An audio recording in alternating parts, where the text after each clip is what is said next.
Assalamualaikum warahmatullahi wabarakatuh. Bapak Ibu, perkenalkan, saya Harjoko.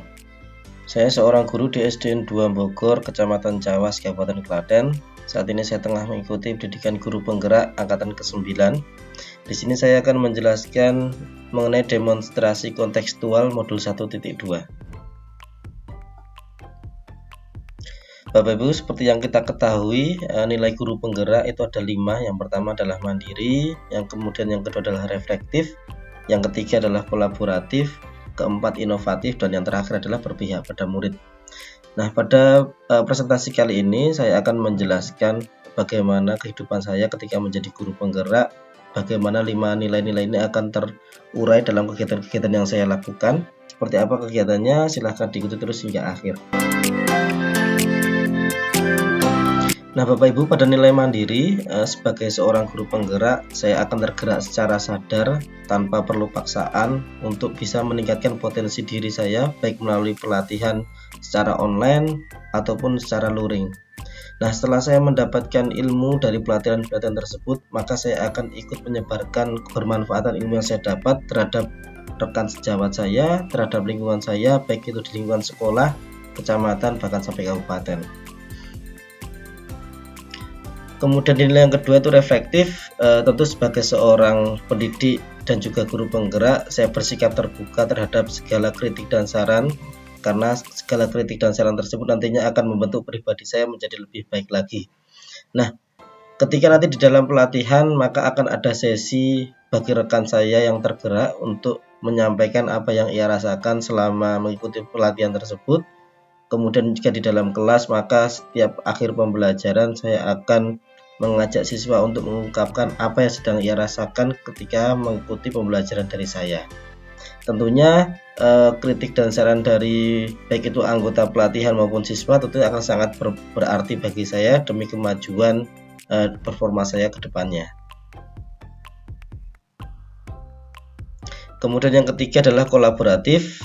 Sebagai seorang guru penggerak, tentu kita tidak akan bergerak secara sendiri, tetapi kita perlu menjalin kolaborasi dengan berbagai pihak, biar langkah yang kita lakukan ke depannya akan mudah sehingga tujuannya bisa tercapai. Nah, di sini saya akan menjelaskan berbagai bentuk kolaboratif yang saya lakukan. Yang pertama adalah saya akan bekerjasama dengan Komil Cawas dalam upaya peningkatan kompetensi guru dalam lingkup Kecamatan Cawas.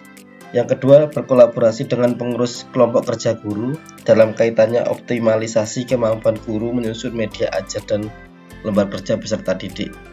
Yang ketiga, berkolaborasi dengan rekan sekolah dalam menyusun program inovasi untuk meningkatkan kualitas sekolah. Yang keempat, berkolaborasi dengan orang tua untuk memaksimalkan pelayanan kepada peserta didik. Kita tahu bahwa pendidikan itu tidak hanya bertumpu di sekolah, justru pendidikan di dalam keluarga itu yang lebih utama.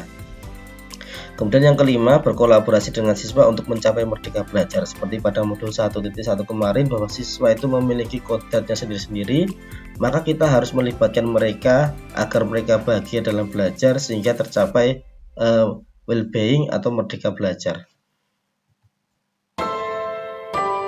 Nilai berikutnya adalah inovatif. Sebagai seorang guru penggerak, saya mendesain program dan kegiatan inovatif yang dapat meningkatkan kualitas guru dan sekolah di lingkungan saya. Adapun kegiatan inovatif tersebut antara lain yang pertama adalah parenting untuk orang tua, agar ruh pendidikan yang berpihak pada anak ini sampai kepada mereka sehingga mereka bisa menanamkan pendidikan karakter yang baik dan selaras dengan apa yang disampaikan di dalam sekolah. Kemudian yang kedua adalah website untuk sekolah. Di sini kita ingin membuka jendela seluas-luasnya informasi yang sangat terbuka bagi berbagai pihak termasuk orang tua dan masyarakat di sekitar sekolah. Yang ketiga adalah channel YouTube. Kita tahu bahwa semakin hari semakin cepat majunya zaman, semakin mudahnya siswa-siswa kita, orang-orang di sekitar kita untuk memperoleh informasi yang mungkin tidak hanya positif tetapi akan banyak sekali yang negatif. Nah, salah satu fungsi dari channel YouTube ini adalah untuk menebarkan energi positif di masyarakat. Kemudian yang keempat adalah majalah pendidikan. Di sini kita memfasilitasi kemampuan literasi siswa dan guru. Nantinya siswa dan guru akan menuangkan kemampuan dalam menulis cerita, membuat karya bentuk kuis, atau hal-hal yang lain yang bisa kita cantumkan ke dalam majalah pendidikan tersebut. Kemudian yang kelima adalah e-book berisi cerita anak layak baca. di mana e-book ini merupakan hasil karya dari guru anggota kelompok kerja guru kelas 6.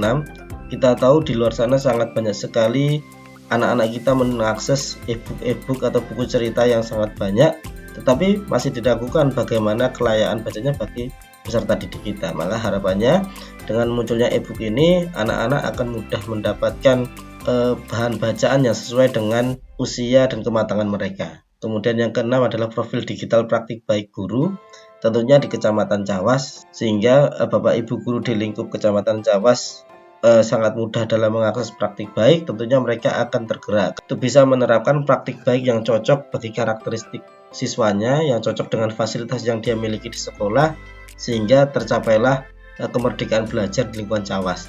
Kemudian yang ketujuh adalah kumpulan asesmen diagnostik siap guna. Kita tahu di implementasi kurikulum Merdeka kita perlu melihat bagaimana karakteristik peserta didik kita, bagaimana latar belakang mereka, bagaimana kesulitan belajar yang mereka alami, maka dibutuhkan asesmen diagnostik untuk mencari informasi dari hal-hal tersebut. Kemudian yang terakhir adalah berpihak pada murid. Seperti yang saya jelaskan tadi, saya akan melaksanakan asesmen diagnostik secara berkala untuk melihat kondisi anak, di mana dari tentang waktu ke waktu, dari bulan ke bulan, bagaimana kondisi anak, seperti apa yang mereka alami, kesulitan belajar yang mungkin mereka hadapi. Tentu kita tidak boleh abai terhadap hal tersebut. Kemudian karakteristik mereka yang beragam tadi akan menjadi pijakan dalam menyusun rencana pembelajaran berikutnya. Selain itu, melihat kemajuan zamannya semakin canggih, maka kita harus memadukan pembelajaran dengan fasilitas IT sebagai bentuk peningkatan literasi digital siswa. Siswa akan memiliki ruang eksplorasi sebebas-bebasnya dalam belajar, sehingga mereka dapat memilih bentuk asesmen yang sukai, bisa memilih bentuk ekstrakurikuler yang sesuai dengan minat bakat mereka. Itu kita juga akan melaksanakan pembelajaran di luar kelas berbentuk kunjungan belajar terhadap pelaku usaha maupun pelaku kebudayaan di sekitar sekolah. Baik Bapak Ibu, demikian tadi kegiatan yang telah saya lakukan ketika saya menjadi guru penggerak. Bagaimana nilai-nilai penggerak yang saya sebutkan 5 tadi bisa terangkum, bisa muncul dari beberapa kegiatan yang telah saya jelaskan. Banyak dan salahnya saya mohon maaf. Wassalamualaikum warahmatullahi wabarakatuh.